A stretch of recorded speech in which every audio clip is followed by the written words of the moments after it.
Where is Nigeria headed? Where are we headed?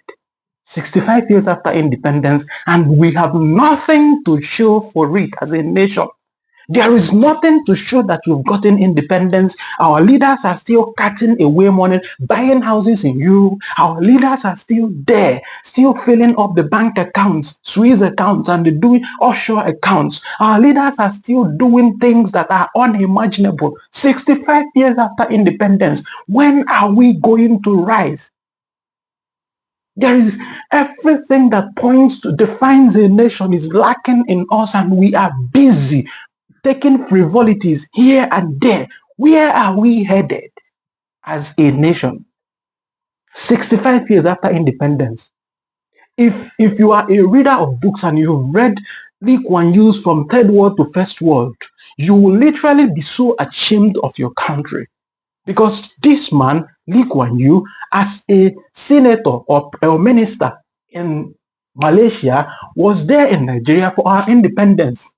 And 65 years after independence, side by side, Nigeria, a nation that was not even there when we got our independence, has become a tourist zone for the whole world. Where are we headed?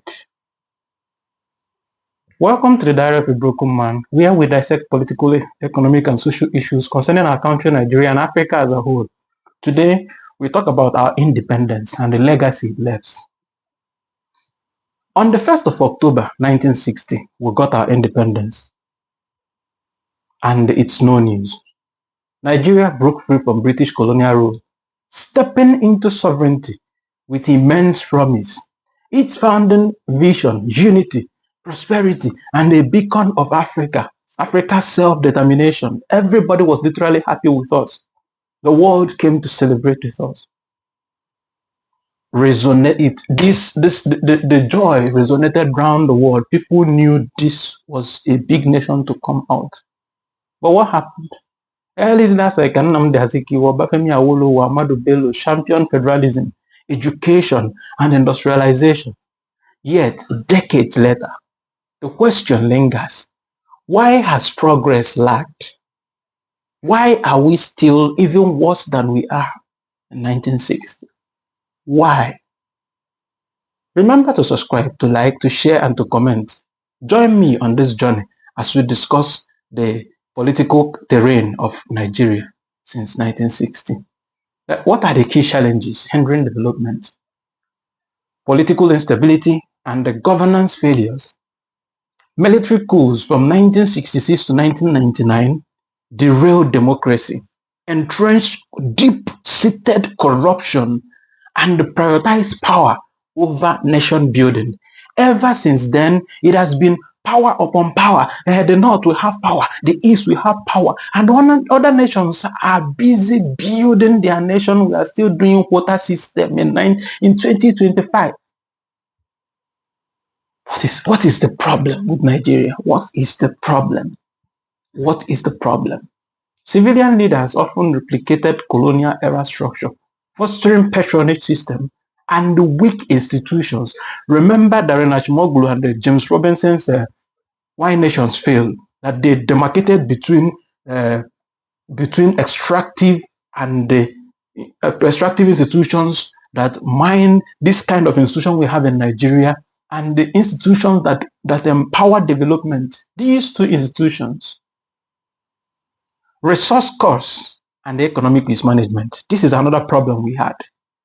Over-reliance on oil, discovered post-independence in the 1970s, created a rentier state, neglecting agricultural, manufacturing, and human capital. Wealth concentrated in elites, while poverty deepened. In fact, 63% of Nigerians live in multi-dimensional poverty, according to UNDP 2022. Ethno-religious divides is another problem we had. This thing we'll call religious and ethnic bigotry. Poor electricity, another problem. Colonial divide and rule tactics left fractures among the more than 250 ethnic groups in Nigeria, and the the crop of politicians we had fed and exploited these divisions, prioritizing sectarian loyalty over national unity. This is our bane in 2025. Infrastructure and institutional decay. Poor electricity, bad roads, and the healthcare stifle growth. For example, only 55% of Nigerians have access to electricity, according to World Bank. Corruption. In fact, our politicians have stolen the next 100 years of Nigeria. When you hear the amount of money these people steal, there is something I think I was discussing with somebody, and he made the calculation. Okay, say somebody stole 10 trillion naira and he's spending 10 million. I think he said in 15 years the money is still there. So what's the reason for stealing all these money? What on earth? You buy house, you buy cars, pay your security outfits. What else? You go to the costliest vacation, buy gold, buy silver, buy diamond. What else are you doing with all these monies? This is my question. All these stealing and stealing, you steal trillions, and the children are there. You pass the bad roads with your Rolls Royce, you pass bad roads that money could have chilled. You pass beggars on the road that you stole their destiny, and you think you will die well. Some of them want us to praise them at their death. Some of them want us to praise them even at their death. When you have stolen the future of Nigeria, you want me to come and sing for you at your death. For what? You should be somewhere begging for mercy, because you literally are wicked. Our politicians are heartless and wicked. In fact, I like the statement that our politicians are worse. In fact, even the devil is surprised at the kind of politicians we have, because they are worse than the devil. They don't have conscience at all. They can do and undo just to get to that power and to maintain that power. They can do and undo. They can eliminate anybody. Just don't be on their way. They will eliminate you. No matter what it takes, they will eliminate you. This is the kind of country we have. In 2025, when other nations are going to the Mars, going to the moon, we are still grappling with basics, electricity and all these things. Welcome to Nigeria. Corruption, siphon public funds. In fact, Nigeria loses more than $10 billion in annual siphoning from politicians. Education and brain drain. Underfunded schools and strike plague universities. Skilled youths flee abroad. In fact, 17 million Nigerians live in diaspora, many due to lack of opportunities in their home country. So they have to run to another country and experience both racism and disrespect and dishonor just to maintain status quo. Some of them are disrespected, but they cannot do anything, because where they are coming from is where they are is better than where they are coming from. So they can't afford to go back to where they are coming from. Not because we don't have it, not because we don't have natural resources, but because we have the worst leaders ever.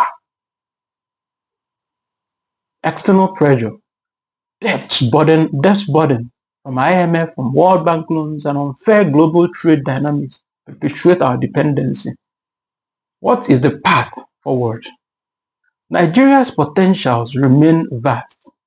Its creative industries, Nollywood, Afrobeat, entrepreneurial spirit, and youthful population, the median age of 18, and the untapped strengths. These are our untapped strengths. What does our progress demand? What do we need to progress? One is we need accountable leaders. We need accountable leaders, not the ones that will punish anybody who reports offense.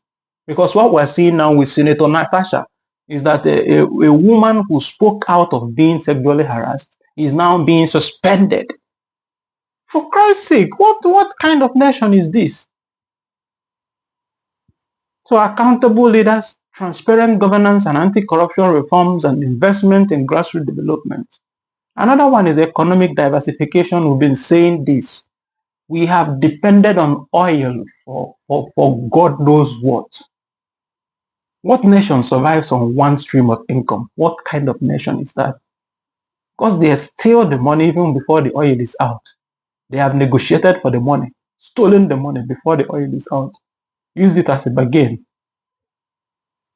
Unity in diversity, celebrate pluralism while fostering civic nationalism. Why hope exists? Finally, the Nigeria story isn't finished. The same resilience that birthed independence is seen in end SARS protests, tech hubs like Lagos, and cultural global influence hints at renewal.